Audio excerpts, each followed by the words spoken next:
Então, aqui, agora, na descrição do algoritmo a gente vai chamar de Bitonic Merge, que ele faz o seguinte: se você me der uma lista que é Bitonic e ela tem 2n elementos, a saída desse algoritmo aqui vai ser uma lista com esses elementos, só que ordenada, certo? Então, a entrada dele é uma lista Bitonic e a saída é uma lista dos elementos ordenados. E aqui está a descrição do algoritmo. Então ele vai receber lá uma lista A com os elementos de 1 até 2n. Ele é um algoritmo recursivo, então aqui eu tenho um caso base, que é o seguinte: se na sua lista você só tiver um elemento, então ele não vai fazer nada. Ele vai devolver como resposta a sua própria lista. Já vai ser você tem um elemento só, ele é bitônico e a saída é esse elemento só, está ordenado, então beleza.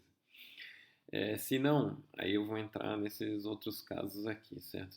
Então aqui eu estou comparando lá, se a n é menor ou igual a 2n, é como se eu estivesse no primeiro caso da demonstração do teorema lá.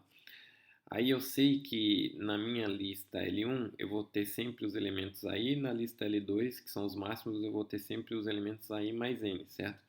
E aí eu posso executar isso aqui em paralelo, então, colocando onde cada um dos processadores, aqui eu vou ter n processadores, de 1 até n, cada um dos processadores ele vai colocar na lista L1 na posição I o elemento AI e na posição I da lista L2 ele vai colocar o elemento AI mais N, porque a gente sabe que pelo caso 1 lá da demonstração do teorema, a lista L1 vai ser exatamente os primeiros N elementos, a lista L2 vai conter os próximos N elementos, certo?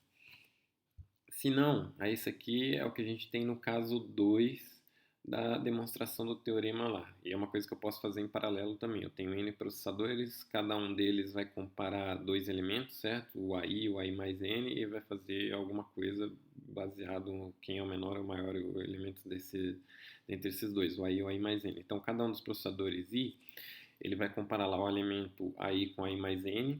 Aí, se o AI for menor ou igual a AI mais N, então beleza, lá em L1 eu vou colocar o AI. E no L2 e linha, então estou montando aqui a lista L2 linha, ele vai receber o elemento AI mais N. Então a gente sabe que nessas comparações aqui, a gente vai ter uma sequência lá onde eu vou colocando um monte de elementos aqui em L2 até essa porção, e depois em L2 a gente completa com esses elementos aqui, e esses elementos daqui que são os elementos que vão lá para L1, certo? Então a gente tem aqui uma porção de elementos que vai em L1, e são esses outros elementos correspondentes aqui que vão em L2. Aí depois a gente tem uma inversão de dois números aqui, aí os elementos que vão lá para L2 são esses caras aqui e esses aqui que vão lá para L1, certo? Então aqui é o meu L2 linha e esse aqui é o meu L2 duas linhas. Então é isso que eu estou fazendo aqui, só que em paralelo. Então se o AI for menor ou igual a mais n, então lá em L1 eu vou pegar o AI, que são sempre os menores. E os maiores inicialmente eu vou colocando na lista L2 linha, são esses caras aqui. Aí em algum momento vai ter aquele ponto K lá de inversão, em algum processador lá K vai detectar isso, e aí tudo bem, na lista L1 ele continua colocando na ordem na sequência os números AI mais N agora, porque o AI mais N vai ser menor do que o AI, e na lista L2 linha ele vai colocando os elementos AI, certo? Então, após a execução desse trecho aqui do algoritmo, pela demonstração do teorema, eu sei que L1 é bitonic e eu sei que L2 linha, L2, se eu tiver nesse caso aqui, ou a própria lista L2 que foi montada nesse caso aqui, ou a concatenação de L2 linha com L2 linha, elas são bitonic, certo? Então, na realidade aqui eu tinha que ter feito um teste só para usar aqui como entrada aqui nesse ponto aqui, L2 ou L2, duas linhas concatenadas com L2, dependendo se você executou esse if aqui ou esse else aqui, certo? Então, tudo bem, é só uma coisa que tem que considerar lá depois. Você pode colocar um if aqui para saber qual que é essa chamada que você vai fazer aqui sobre a lista L2. Você vai chamar L2 ou L2 com linha concatenada com L2 linhas, certo? Bem, então eu sei que a lista L1 é bitonic a lista L2 ou L2, duas linhas concatenado com L' também é bitônica, isso aqui ela vai ser crescente, depois decrescente, L1 também vai ser crescente, depois decrescente, então eu posso fazer a chamada recursiva do algoritmo para essas duas listas menores. L1 vai ter n elementos e a lista L2 aqui vai ter n elementos também, certo? E além disso, a gente sabe que todos os elementos de L1 são menores ou iguais aos elementos da lista L2 aqui. Esse era um resultado do teorema também. Então, basta eu devolver agora a concatenação de R1 com R2. Então, essa aqui é a descrição do algoritmo.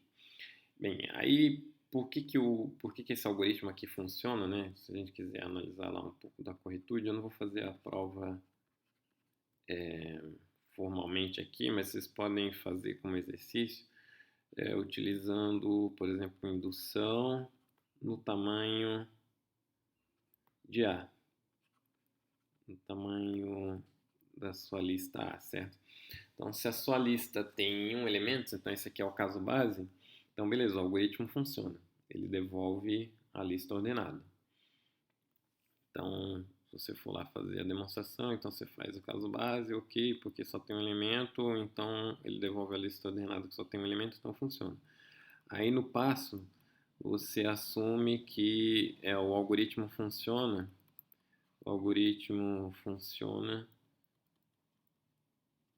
se o tamanho da sua lista lá de entrada for menor do que 2n, certo? Então essa aqui é a nossa hipótese de indução, ele funciona para listas menores que 2n.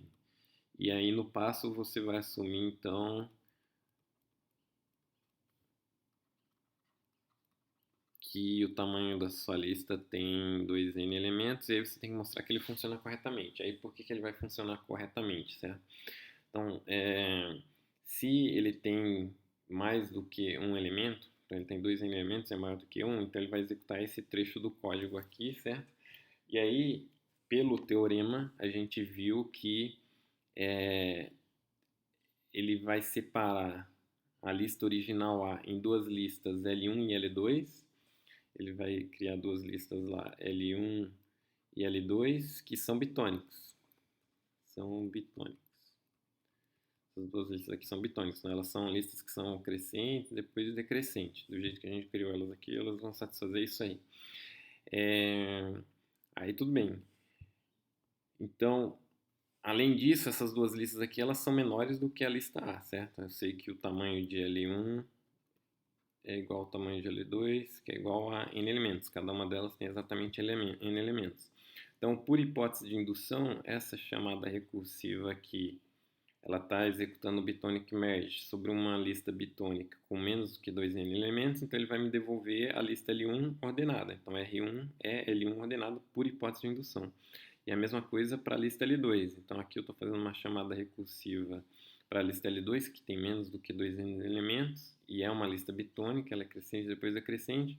Então, por hipótese de indução, ele vai me devolver um R2 que é ordenado. Então, por hipótese de indução, eu sei que R1 é uma lista ordenada, R2 é uma lista ordenada. Além disso, pelo teorema que a gente acabou de ver, eu sei que todos os elementos de R1 são menores ou iguais aos elementos de R2, porque o maior elemento de R1 é menor ou igual que o menor elemento de R2. Então, R1 concatenado com R2 é uma lista ordenada e contém os elementos de A, certo? Então, basicamente, se você quiser fazer a descrição correta da corretude, é fazer uma explicação disso que foi discutido aqui.